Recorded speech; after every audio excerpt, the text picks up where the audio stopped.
রহমান রাহিম। প্রিয় পার্বতীপুর ফুলবাড়ি প্রার্থী যেনাকে বিএনপি করেছেন, এই মনোনয়ন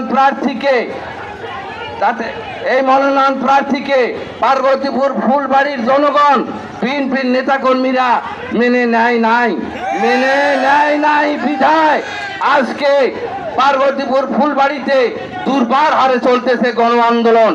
প্রিয় ভাইয়েরা আমার, আমরা আজকে স্পষ্ট ভাষায় বলতে চাই, এই দিনাজপুর 5 আসনের মনোনয়ন যাকে দেওয়া হয়েছে, ধানের শীষের প্রতীক যাকে দেওয়া হয়েছে, এনাকে যদি অতি তাড়াতাড়ি প্রত্যাহার করা না হয়, তাহলে পার্বতীপুর ফুলবাড়ি সাধারণ মানুষ এবং বিএনপির নেতাকর্মীরা বুঝিয়ে দিবে আন্দোলন কাকে বলে, কত প্রকার ও কি। প্রিয় ভাইয়েরা আমার, আমরা 28 তারিখ বেশ করেছিলাম।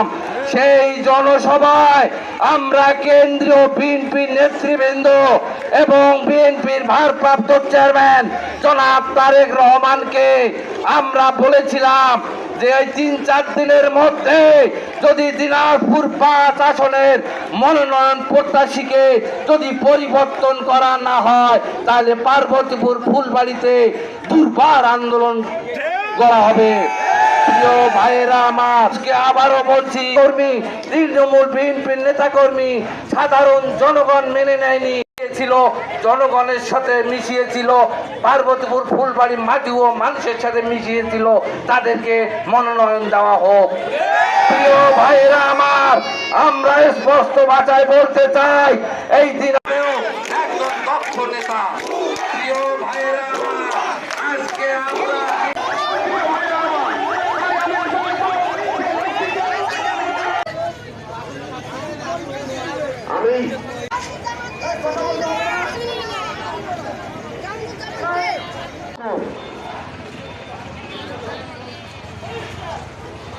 বিসমিল্লাহির রহমানির রহিম। প্রিয় পার্বতীপুর ফুলবাড়ি বিএনপির নেতৃবৃন্দ,